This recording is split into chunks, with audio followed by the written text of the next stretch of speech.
Hello, friends, and welcome to Impact Everywhere, the podcast that looks for people having a positive impact in unexpected places.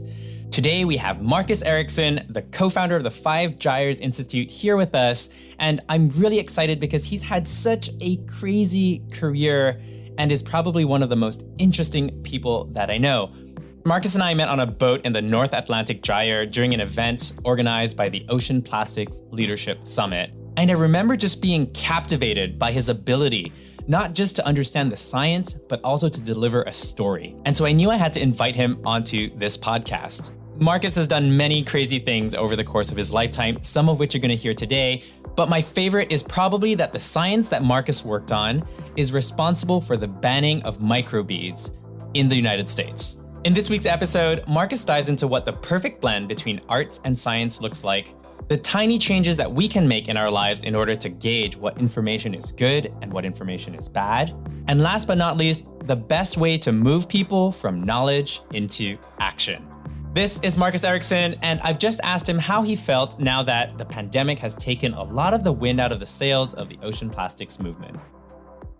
So I don't think we've lost momentum at all. I mean, the big picture. I know here in California, the hiatus on the plastic bag ban that the governor of California put in place when the pandemic hit, it's set to expire soon. And right when the pandemic hit, the Society of Plastics Industries, SPI, they put out a notice really capitalizing on fear to say, don't touch reusable bags.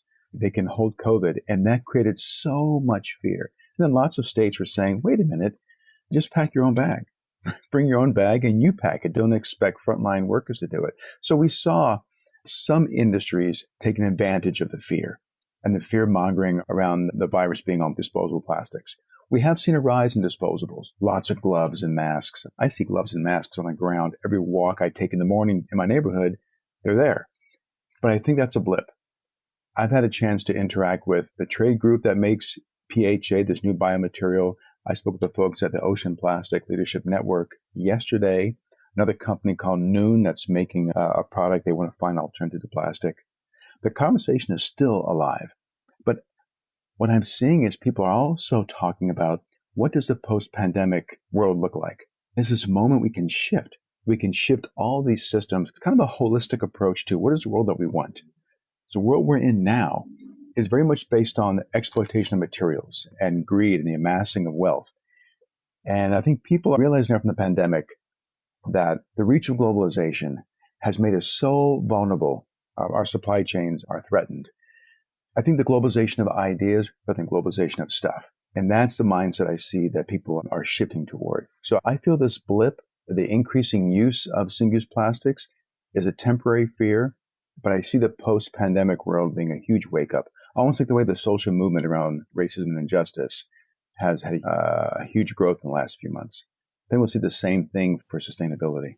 I love the optimism here, and it's always refreshing to be able to soak up someone else's optimism. The research that you did in the Great Lakes in the United States is the main reasons why microbeads were banned in the United States. Does a success like that give you this optimism, or is it something else? Where does it all come from? That's one great example. So when we found the microbeads in the Great Lakes, it was the first time we had a smoking gun, because for 10 years prior to that, we've been looking at plastics in the ocean, where it really is the ultimate tragedy of the commons. You really don't know where a microplastic particle in the middle of the ocean, you don't know where it came from, which country, which company, because it's so degraded and destroyed.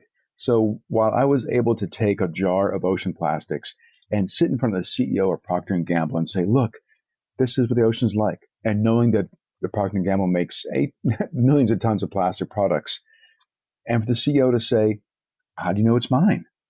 And I had to say, I don't know. And realizing then that without that smoking gun, but microbeads gave us that. Microbeads in a lake within a country, and it wasn't degraded yet. We knew which company, we knew which country. And what I saw was very rapidly a coalition of like-minded people. We had at least 50 organizations sharing media, sharing the same photographs, the same videos, the same talking points. We had Tulane Law School in New Orleans. They dedicated one of their quarterly journals just to microplastics and microbeads and created sample legislation. We had many politicians, 2 U.S. senators, that's okay. Let's take that bill and put it on the desk of President Obama. And within less than 3 years, We had a federal bill banning the use of microbeads in future products. It was such a success story. It just showed that a coalition of the willing, it works. And what we've seen since then, break free from plastic, that movement has grown. And there are now thousands of organizations all under one umbrella, one unified platform on the world we want. Now we see the EU has now banned single-use plastics. The Break Free from Plastic bill, a federal bill, is on the table in DC, looking at nationwide banning single-use plastics in the U.S. And there's a long list of countries that are banning bags and straws and the like. So the optimism comes from shared values and people getting organized. That to me gives me the confidence. Having sailed over 100,000 miles around the world and seeing plastics everywhere I go, every time I dip my net in the ocean, I get a handful of microplastics and thinking, my goodness, we're screwed. Every time I catch a fish, look in their stomachs, and half the time there's a little particle of plastic in their gut, in their tissues, and seeing things washed up on shore impacted. And I got one paper that's being reviewed right now where I was finding 50-kilogram masses of plastic bags entangled in the stomachs of camels. Seeing that, I could go two ways. I can go down the path of we're screwed and be pessimistic, or look at what's happening and look at the organizations coming together, and not just nonprofit organizations, but the private sector. See leaders in government. And every time I talk to an individual, there is this Buddhist sense of basic goodness where they're like, okay, I want to do the right thing. What is that right thing? Is it more recycling? No, it's more upstream prevention, better, smarter products, and so forth. So all that combined, that holistic approach to the world we want is, for me, an endless supply of optimism. So good. So good. Thanks for sharing all of that. For others who are listening in that don't necessarily care about specifically the plastic problem, could you break out what the ingredients of a successful movement look like so that people can start to either identify these components themselves or identify the missing parts in whatever change they're aspiring for? When I think of a successful movement, it starts with the facts. So the first thing comes to mind is getting the best science out there. And that's where we're having a lot of challenges right now with our current political leadership is the eroding of science, is eroding of facts as the basis for our conversations. When you're not having a dialogue with the same set of information, then you're not going to get anywhere. You'll never get anywhere. So one thing is the defending of science as the foundation for our conversations. And that's why in the organization that we began, 5gyres, we saw this vacuum, people talking about these fictitious islands of trash in the oceans. And we said, okay, no one's really documenting this. There are a few papers out there. We knew nothing about the three Southern Hemisphere ocean basins, the Indian Ocean or the South Pacific, South Atlantic. So we went out and we investigated, published that paper, found microbeads, published that paper. I published a paper 2 months ago on plastics in the Arctic. Number one is understanding and defending science. Next is just to organize, to get organized. And it does not take long to tap into that nerve system of that conversation between NGOs around the world and policy leaders and the industries that are taking those bold steps to change the system, to find those conversations and get involved. People always ask, what can the average person do? And the first response is just get involved, get organized. And it doesn't take long to go searching around to find out what that conversation is and get involved. Find which organization locally you can get involved in. And then another, I think, is if you're entrepreneurial, is to find those companies, and there are, I'd say, thousands around the world that are trying to shift the big economic picture from the linear economy, which has been based in exploitation of people on the planet, resources and labor, and shifting that to a circular economy where you're respecting people, you're respecting the resources that you're extracting from, going for renewables. That has to be the big shift. This linear system that was so successful for a very limited few people who are getting very rich at the top of the food chain, that was very much a capitalist way since the post-World War II, is extraction, the efficiency of manufacture, trying to keep labor costs low, decrease the minimum wage when you can or keep it low, and then not worry about the extraction in other countries, take and then CEOs of these golden parachutes. That model is so destructive. And I would argue today that model, it's been exposed, deeply immoral. In the world today, you can't make a single product, a single widget, and not have a plan for its circularity. If not, you're creating mountains of trash in someone's backyard.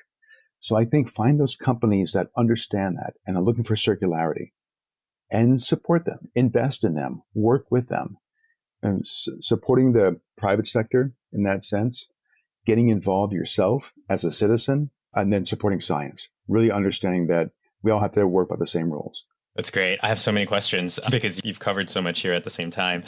And I probably wanted to start off with narrowing on the science component of what you just said.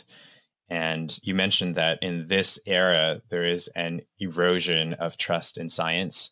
And when I think of policy and politics and media, we have scientists, they're just being quoted left and right in all these different capacities. And sometimes that's done in a productive way, and sometimes that's done in a destructive way.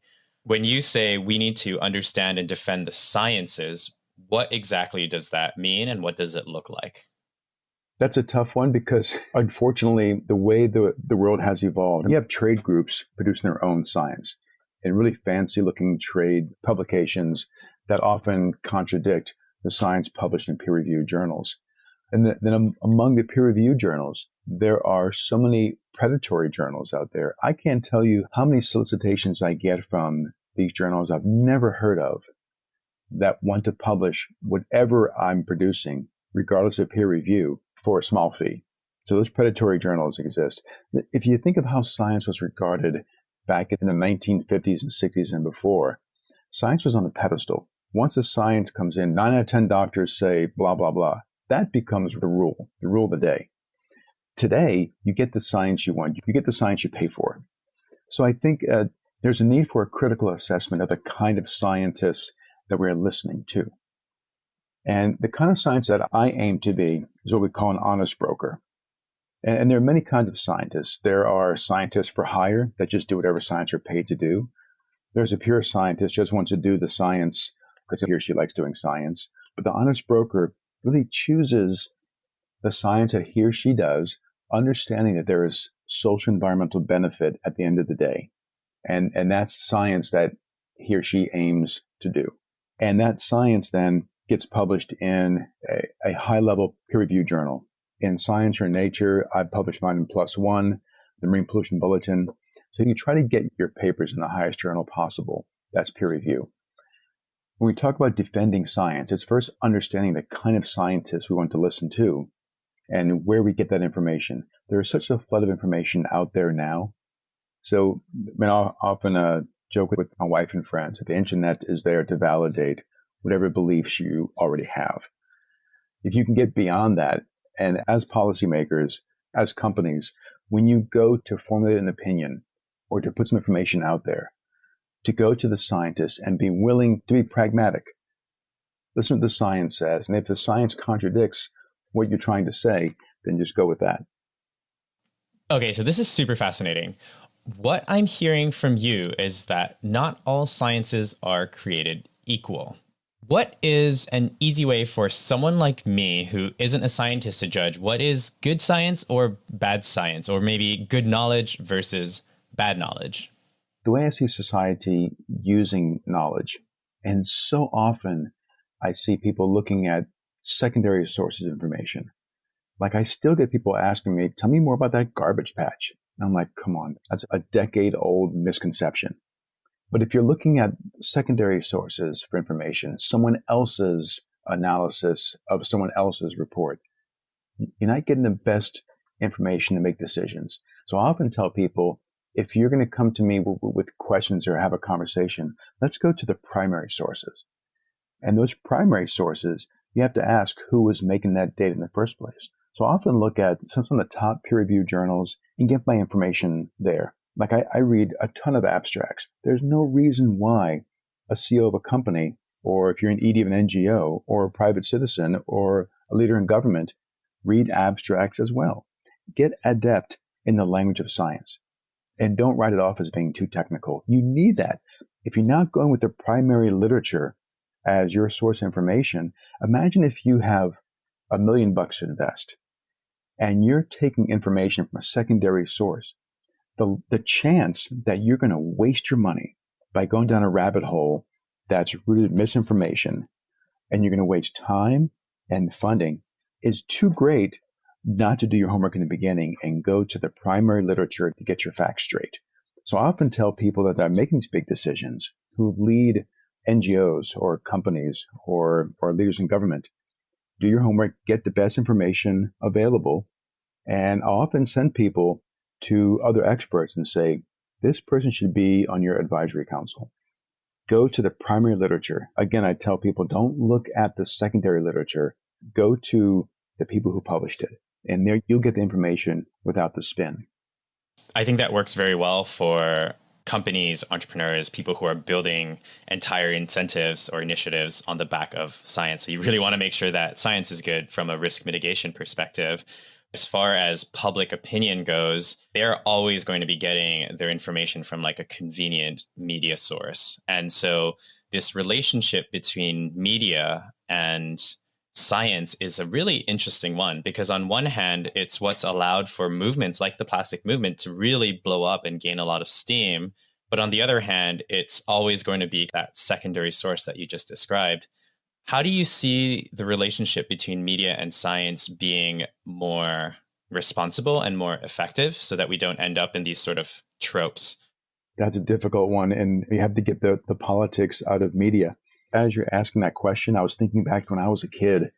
The news came and there was 3 channels, channel 4, 6, and 8. I think it was ABC, NBC, and CBS. And you could flip the channel back and forth and get the same news. They're often interviewing the same people, and it was the same information. Today, if you flip from Fox and CNN, MSNBC, you'll get totally different sources of information. The news is completely different, and it creates difficulty for people to have dialogue if you're operating from different sets of facts. And that's the challenge I see in the interpersonal relationships between people trying to have dialogue. I know for me personally, as a scientist, I come at this with my understanding and belief that you got to go to the primary literature. So I may hear something on the news, but I'll go back and see what are the scientists saying. But then I'll talk to others. I grew up in Louisiana, and I spent my summers in Wyoming on ranches. And I almost know within the first few minutes what news channel that they watch the most. And that is a dangerous bias. There's a great author I love, Jared Diamond. He wrote the book Guns, Germs, and Steel and Collapse. And he had a book came out just last summer where he talks about some of the dangers preceding countries that have collapsed. And he said one was division in the media. That creates the foundation of divergent camps where people are basing their opinions on different sets of facts. In the past, truth was decided by a bunch of gatekeepers, and that's where you also ended up with a very big divide between, let's say, cities and rural areas, because there wasn't enough communication and there were voices that were not being represented and not being heard. So there is good and bad in both cases. I personally am of the belief that we don't all need to know the truth. We just all need to believe in a common lie so that we can actually move forward. But that's just my personal stance. I don't think it's something that I can't say that's like the best thing for the world. But when I parse out your answer, though, and boil it down to the individual, my takeaway is that what you're actually inviting everyone to become is to be more like a scientist and to not default to one belief or to another, and to be curious about the process. What is your thought process when you're receiving information? What is it like to live as a scientist, just in your everyday life, in the everyday things that you read, even beyond plastics? I'm glad you've asked that. So my approach to science, to information gathering, and my approach to life is to be open-minded, to be highly skeptical, and very pragmatic. So listen to all sides, listen to everything. And being a scientist has made me a much better listener because I'm looking for information, and I'm looking for where you might get your information, like digging deeper into how do you know that? Or tell me more about that thing you just said. Tell me more is actually a good way to have whoever you're talking with, have them explore their positions. So just those three words, tell me more, is an important part of my conversations with people. But open-minded, where I will just listen to everything and be open to everything, not shut down doors to new information, to be very skeptical. So if someone says something, I'm going to question it. And I think we should be questioning everything being thrown at us, being open to it all, question it all, and then be pragmatic if it makes sense. When you chase down that information to where it came from and you agree, okay, that makes sense, then to be pragmatic enough to adopt that information. So those three things, being open-minded, highly skeptical, and very pragmatic, is the way a scientist thinks and the way I've approached the world. So tell me the last time that you were open-minded, skeptical, and pragmatic about something that you disagreed with and were instantly surprised, like that you learned something about it. Give me an example. Probably yesterday, talking with the folks at the Ocean Plastic Leadership Network, Dave Ford, we were talking about plastic offsets. And that's a concept I had heard about, but I hadn't really dove into it. And he mentioned it. And at first I was extremely skeptical. And then I just said, tell me more. So he began to explain what that was. Then our conversation ended. He had a hard stop at the top of the hour. So I then was sitting there thinking, okay, what are plastic offsets? Exploring what that is. And I found a few websites of new companies offering plastic offsets. And the plastic offset is simply if you're making a plastic product and you really can't think of any other material that can make the product or packaging that you have, you need to use plastics, you can then buy these offsets and go to clean up a beach or create a recycling program or support a company that's creating circularity. So the offsets allow you to keep on making what you're making, but you're adding greater benefit than the cost of your product. So I've been investigating these plastic offsets. And then I emailed a friend this morning, right before our conversation, who's an expert in carbon offsets, to ask, what do you think of plastic offsets? I was open-minded, listening, very skeptical. So I began to ask questions, to look around. And the third part, being pragmatic, I'm going to see what the experts come back to me with. So stay tuned on how that changes my opinion of plastic offsets based on feedback from the experts, the primary sources, folks I know in the carbon offset world that are doing it very well, that know more than I do. Whatever they tell me, I'll likely give that a lot of credence and might shift my opinion. That's great. Yeah, because you default to believing that we need to just get rid of plastics altogether and not just pay our way out of it. So that would be your default opinion. And now you're actually doing the homework to say, maybe there's some legs to this. Let's go explore deeper. What am I not thinking about? What opportunities does this represent? Yeah. So the first conversation I had, my initial opinion was plastic offsets. People are paying so they can keep on polluting. That was my initial gut reaction. And I said, okay, let's pause for a second and just listen to what people are saying about plastic offsets. Research what other folks are saying about plastic offsets. And then be very skeptical. I'm not going to believe what some website says, the plasticoffset.com. That's one that I found, just describing their program. You can spend $3.50 per offset, however they divide up, whatever that means. Wait a minute, what does that mean? So asking deeper questions, then going to the experts, the folks I know that know offsets very well, and then being willing to shift my opinion. So often I meet people that don't want to shift. They're like, nope, I believe this. Nothing's going to change me. Okay, that's dangerous. That is dangerous. If you can't be open-minded to hear something else, if you can't be skeptical to question everything, and you're not willing to change if a better idea comes along, then you're setting up the stage for confrontation and a waste of time and money and potential destruction.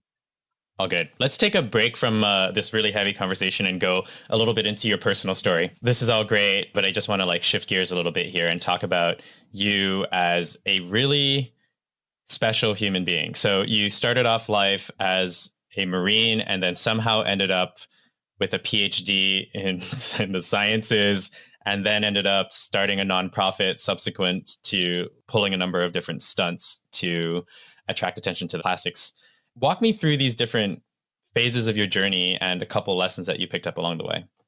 If I go back to my youth growing up in Louisiana, where I had really an intimate relationship to nature, I could walk 3 miles down one road, hop the fence, and I was in virgin swampland.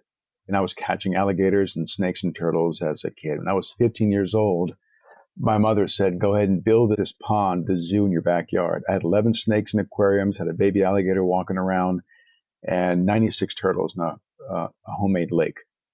And I had people coming to visit and see this menagerie of wildlife. So I had that deep reverence for nature as a kid and learned some valuable lessons. Like one thing I remember, those 96 turtles in the pond, I'd come back from school and I couldn't feed them fast enough. I couldn't keep their enclosure clean. And I saw the animals suffer. I felt horrible when I saw one turtle bite another one to death. So at some point, I remember I let my entire zoo free, took them all back to the swamp one by one, and never again had wildlife in captivity. It wasn't my thing. Finished high school, joined the Marines. At the same time, growing up in Louisiana, very close to nature, I was also I was in a blue-collar suburban neighborhood growing up. And there were veterans all around me. I grew up seeing Vietnam veterans on my block. My next door neighbor, his cousin was an Army veteran. I remember being like 7 years old, watching this man just sobbing in the arms of his cousin. And it had this deep reverence and respect and desire to make them proud. So I joined the Marines believing that I would be a good American and I would show them that I can do that. It sounds so interesting, though. There's a contrast between this tender-hearted young boy who is so sad about seeing a turtle eat another turtle and then just say, all right, let's go join the Marines. There was all these different values, swirling in my young mind. I didn't have a dad growing up. Looking to that as well. That's one other layer of that. Looking for what defines me and what defines masculinity. That was important at the time in the culture I grew up in. Hunting and fishing and wearing a uniform, and all those things were very much part of my development early on. So I found myself in the Marines, and I was very good at what I did in the beginning. I remember in my company, I was Marine of the Year my first year back in 1986. And a few years later, 4 years later, I found myself in Kuwait, in the desert. And then my mind had shifted quite a bit. I'd spent a few years in college. I'd spent a few summers traveling to Europe. In the summer of 1990, that summer, just right before the Gulf War, I was on a motorcycle for 2 months in Turkey and former Yugoslavia, right before the Civil War began. I was discovering different cultures, different people.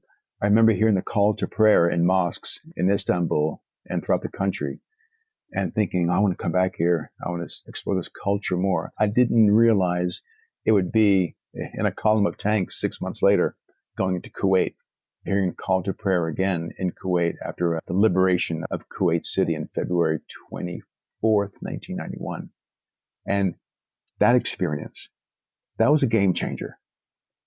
Because that's when I began to really question, why we fight, what's worth fighting for, what's worth dying for. I remember jumping into a foxhole in Kuwait City. It was an Iraqi command bunker. It was right during the ground war, the ground offensive. And I had a 4-man team that I was leading, and I jumped in first. And I remember hearing all kinds of shuffling around in the darkness and just freezing in fright, realizing it was rats all around the place. But then once I turned my flashlight on, realizing it was a command bunker, pictures of Saddam Hussein on the wall, and there was this one footlocker, a little box. I flipped it over, and what was inside of it were all these training manuals. At the bottom were these 2 books. One was a beautiful leather-bound book that was advertising the 6 missiles that you can attach to a French Mirage fighter plane. I was like, wow, this is a book you might get at a huge convention for selling arms. That's what it was. And I began to understand the business of war. That was that book. The second book was the British American Defense Equipment Catalog. And my goodness, I remember sitting in this bunker underground with a flashlight, flipping through this book. And in that book was listed, you could buy a Navy ship from this British company for $1 million. You could buy a grenade launcher for a few $1,000. I had the exact same grenade launcher on my back. I began to realize the business of war, the military-industrial complex. That if you've ever seen President Eisenhower's farewell address in 1961, he warns the country about the power of the military-industrial complex to shape American policy, to create wars. And I was in the middle of it. And this is after climbing over bodies, the highway of death, this one road leaving Kuwait, where the Iraqi army was fleeing for their lives and our Air Force destroyed them. And really questioning why we fight and falling deeper into this rabbit hole of deep depression, and really questioning all these values I had about service, about masculinity, about nature, about optimism. All these things were just eroding. We're all changing. I hadn't actually heard this speech by President Eisenhower, so I went online to find it, and it was over 13 minutes long. I wanted to slice it up for you guys, though, just to give you context, so this is about the 30 seconds that I thought was most relevant. We must guard against the acquisition of unwarranted influence, whether sought or unsought, by the military-industrial complex. The potential for the disastrous rise of misplaced power exists and will persist. We must never let the weight of this combination endanger our liberties or democratic processes. We should take nothing for granted. Only an alert and knowledgeable citizenry can compel the proper meshing of the huge industrial and military machinery of defense with our peaceful methods and goals, so that security and liberty may prosper together. Did you guys catch that? Only an alert and knowledgeable citizenry can compel the proper meshing of the huge industrial and military machinery of defense with our peaceful methods and goals. I think this specific sentence is what Marcus was really referring to and connects it all together. His past life as a Marine and his desire to use the sciences to educate people. Anyways, back to the story. I'm sure you guys are all curious to know how it all connects together. This is Marcus explaining that one moment during the war where he came up with the idea that would define his future career. I remember sitting in a foxhole in the desert, in a hole in the sand I had dug with another Marine next to me, and saying, if we survive this war, let's raft the Mississippi River. And he was from New Orleans, as I was, and we were just laughing as the oil fields were in fire in front of us. And I was covered with raw petroleum and bits of ash. And we're just laughing about this raft we're going to build out of oil drums and plastic bottles. And we're going to build a little hut on top like Tom Sawyer, Huckleberry Finn. Took our minds off the war for those moments. I never forgot that. 13 years later, I built a raft. I couldn't find that Marine. He was somewhere in the country. I never found him. But I built my raft, and I had a friend drop me off in Lake Itasca, Minnesota. And this was the summer of 2003.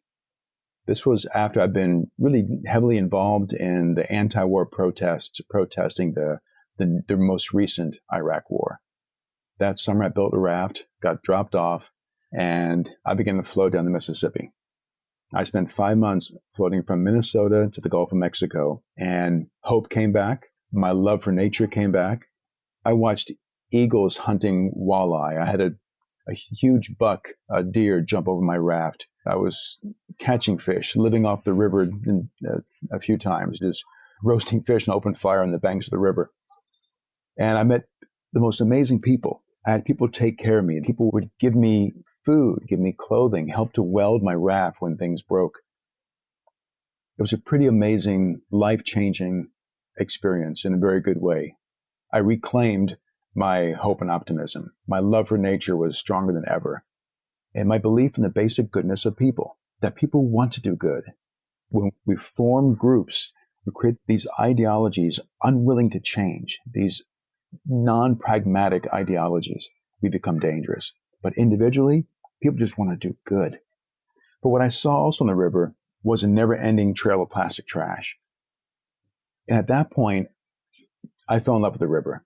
It was my river. The river was my brother, my sister. And to see the trash, I was personally offended.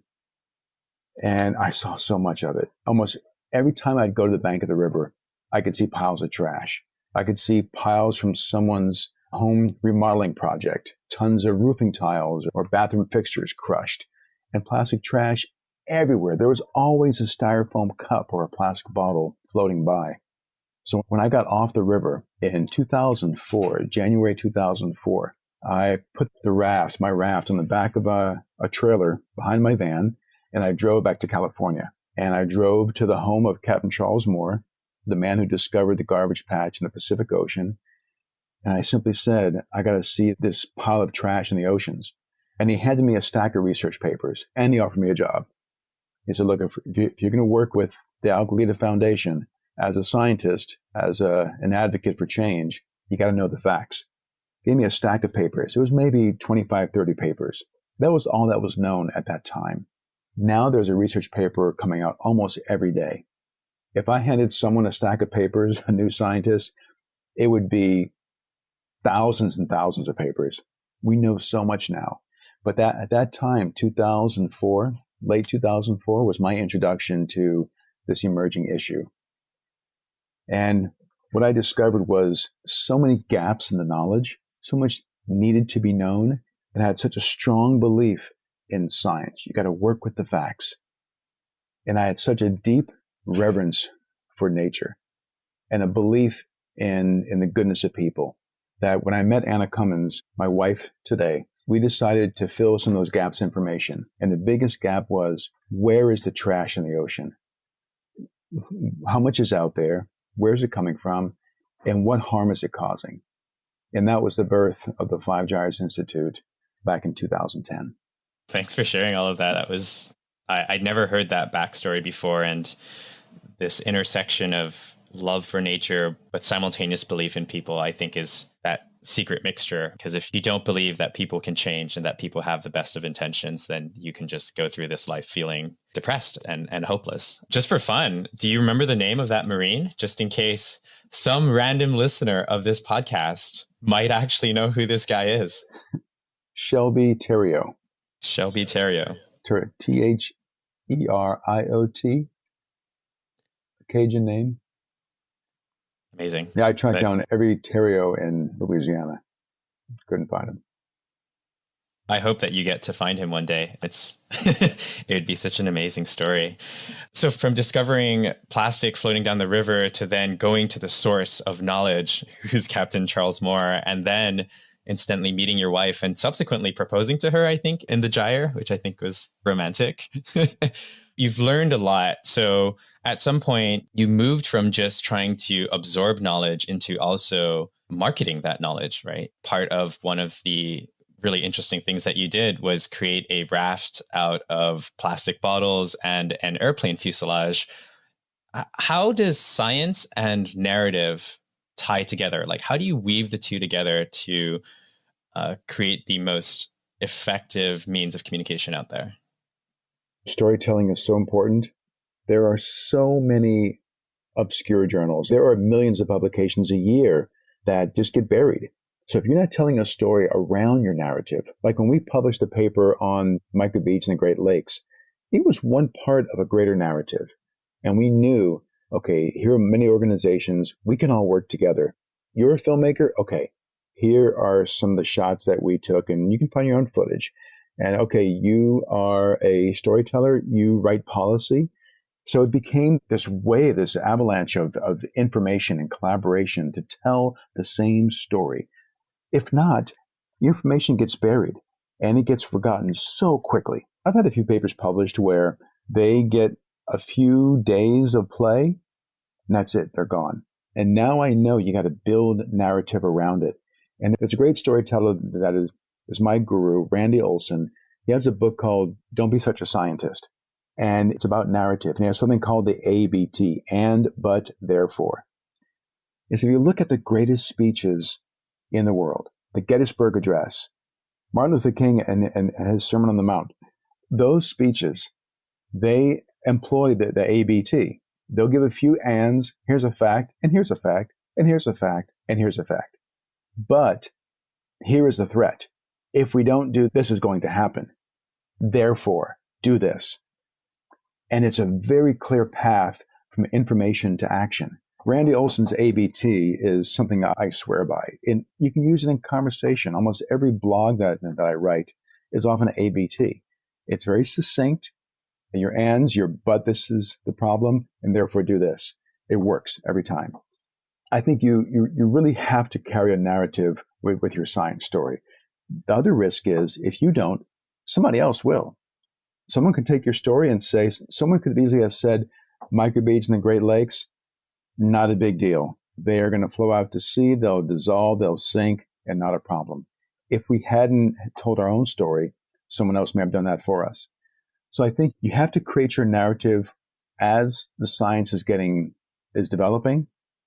So that's what we do, is we begin to collect, like, for example, the study of PHA, this biodegradable polymer, in the proposal that we pitched, there is equally a robust science process to get information. It's alongside a communication strategy. I got to make sure someone's over my shoulder with a camera to do time lapse on the degradation of these polymers. Someone is there interviewing all the players. So when we finally publish, there's this huge campaign already happening. The folks that break free from plastic are really good at this. The whole zero waste model, showing how communities in the Philippines and Indonesia have created these zero waste cities where those small villages get so good at sorting their trash into biodegradable food scraps and the market valuable recyclables, and the rest they then show to the world and say, we don't need these sachet packets, these disposable diapers. They tell a great story. And it's been so effective. Once you tell a great story, people listen to that much more easily than going into the academic literature and reading an abstract. You've got to translate it to the language that the masses can really understand. But in that story, like when you're listing your end, you got to reference the primary literature. So often I will do that. In my blogs I write, I give these little facts, and they're all referenced. They're all down the footnotes. And then becomes the but, here's the threat, and therefore do this, come after the list of the litany of facts. That's an absolutely wonderful framework. Thank you so much for sharing it. Definitely one that I'm going to have to keep in mind for my future projects. One of the things that I really like about you, Marcus, is this balance of artist and scientist that you carry within yourself. I mean, one of the things that I was most blown away when I visited you was this massive dinosaur skull that you had assembled inside of your garage. Tell me the story of your dinosaurs and how that fits into your activism. So when I came home from the first Gulf War back in 1991, I joined my old geology professor in the Badlands of eastern Wyoming to go dig up late Cretaceous fossils. I remember he said, go to that hill. The first day I got there, he said, go to that hill and see what you find. And I found a duck-billed dinosaur shoulder blade. I still have it. My first fossil, I was hooked. I think in the last 29 years, I've missed only 3 summers. I've gone every summer since. I missed one summer because my daughter was born. One summer I was on the ocean on a raft. Other one I forgot. But I've now, since then, my team we've discovered 8 Triceratops skeletons, 1 beautiful duck-billed dinosaur covered in skin impressions, and a handful of T-Rex bones, a T-Rex leg, and Pachycephalosaurus thick skull domes. I love it out there. We just got back last month. I had 26 people join me for a month in the desert. And my little 5-year-old nephew, he walks up holding the middle section of a Triceratops leg. So where'd you get that? And I follow him with a shovel. We found the spot. I'm digging very carefully, and I heard chink. I hit the tip of the nose of the skull. So we're going to go back to that next summer. What's wrapped up in that is, first of all, that deep reverence for nature. I get to go spend part of my summer on a 7,000-acre ranch. There's no light anywhere on the horizon. The ranch owner keeps his lights off at night. So it's just big sky. So 1 month ago, I was just camping under the stars. The comet was on one horizon, Jupiter on the other, the big band, the Milky Way above. And we're listening to owls and coyotes in this ecosystem today. And you're digging down deep, and you're seeing this ancient swamp habitat of alligator bones and turtle bones and dinosaur bones. So you have these 2 worlds. It's such a contrast of life in Los Angeles, where I live today, to go in this place where there's this expanse of space and time. You're deep in the ocean plastics world and you're seeing how little time we have to fix the problem, yet you still take a month out of your year every year to go out and hunt for dinosaurs. Why is this something that is important to you? How does it contribute to your work? Is there a direct correlation, or is it just something that you have to do to maintain your humanity? It's both. It's how I recharge. Some folks go to church on Sundays. I go to the Cathedral of Nature for a month every summer. But it's tied to a future goal. So when I was a kid, I had this menagerie of animals in a zoo in my backyard. And I've worked for 2 zoos. I've worked for Museum of Natural History here in LA County. I always had this dream to build my own science center. And my wife, Anna Cummins, co-founder of 5gyres, we've now co-founded an organization called Leap Lab, a future science center. What that's going to be is a network of science centers that are teaching science self-reliance in order to build resilient communities. And in each center is going to be a dinosaur display to talk about the 5th extinction. And to understand that, we can prevent the 6th extinction now. So we're digging dinosaurs with this goal to build this network of community-level science centers focused on sustainability, with dinosaurs being what gets kids in the door. Kids love fossils. I love how everything always makes sense at some point.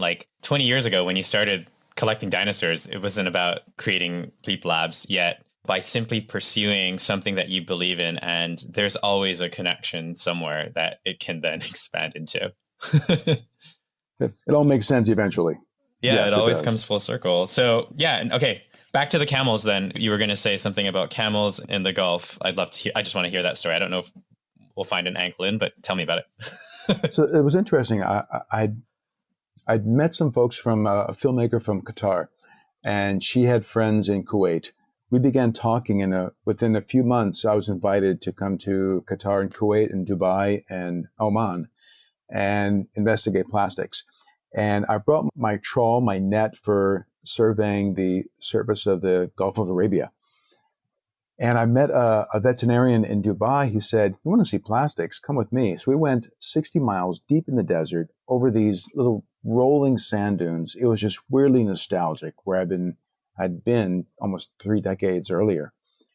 And we get to the top of this one ridge, and we're looking over the expanse, and I see little piles of white bones, which is normal and natural. We go out there, and what I found was not normal or natural. The veterinarian, Uli Werner, he and I knelt at this camel. He pulls out 2 ribs, hands one to me. He's holding the other, and he says, "Start digging." So we're using this camel's ribs to dig deep into this camel's gut, its skeleton. It's just bones at this point, and a little bit of leathery skin. And this basket of ribs, like an upside-down whale, you can see the rib tips. In the middle, we pulled out this mass of plastic bags. It's got to weigh 30, 40 kilograms. Huge mass, as big as a medium-sized suitcase, of thousands of plastic bags stuck in this camel's gut. And Uli Werner, he runs a camel hospital in Dubai. And he said, "I have seen hundreds of camels come through his hospital, dead or dying, with their stomachs impacted by trash. It creates a toxic environment from the plastic itself. It creates blockages of their intestines, or it creates ulcers in their gut lining." He said the plastic bags have a population level effect. So that's a paper that we're publishing. And I just got the paper back from the editor to make some minor changes and publish it.